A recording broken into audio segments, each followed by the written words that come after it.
Oh, hi there, Henry Stevens, PGA from the Golf Clinic in Perth in Como, Western Australia. Ball position. A lot of people get confused with ball position. Got a model set up here with a 5-iron. Now, if you get your head around this, it's really quite simple as to where ball position should be. Bearing in mind you want to be set up in a situation where you're parallel to your intended flight line. So just if I draw a couple of lines here, that's the direction the model's wanting to hit the ball. Notice how his body alignment is parallel to that. So by body alignment I mean toes, knee line, hip line, shoulder line. Really you better have to work on the heels because the toe can shift around a bit.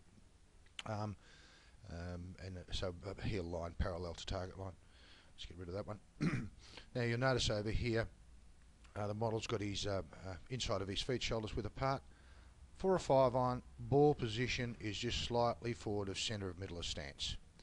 Now, if you play it too far forward in the stance, in other words, if he was playing the ball up here, which is almost a driver position, what that would cause is for him to actually open his shoulders up to target.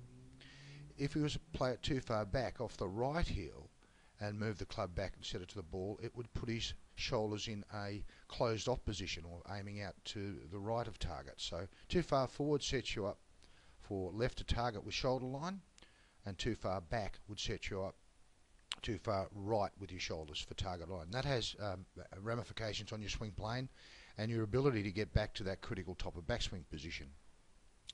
So think of it simply as the geometry involved. When I teach and when I fit, and fitting of equipment incidentally has a big bearing on this because it affects your posture, length and lie angle. When I get people fitted up properly, I do a lot of my groundwork, initial drill work with 5-iron because it's a good balanced club to teach with. Once they get that position of comfort, they just drop into that position with every club in the bag. And obviously as the clubs get longer, you say you go to driver for example, I'll just remove a couple of those lines so we can tidy it up. As you get to driver, the hands will be a lot higher and the driver will be further out, and that would have a natural progression of the ball coming further toward the left instep for the right hander, but the shoulders would still be parallel to target line.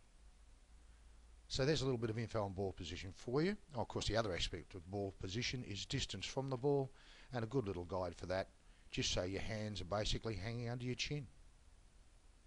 So there are your two aspects of ball position. No more confusion folks, it's simple, it's easy, but I can't stress importantly enough the fitting of equipment, very important.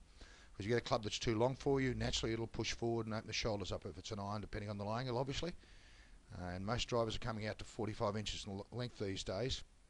For people that are under a certain height, that has a detrimental effect on their ball striking. Hope that little bit of info helps folks. So once again, Henry Stevens from the Golf Clinic in Como, Perth, Western Australia. Wishing you all the best with your golf. Bye for now.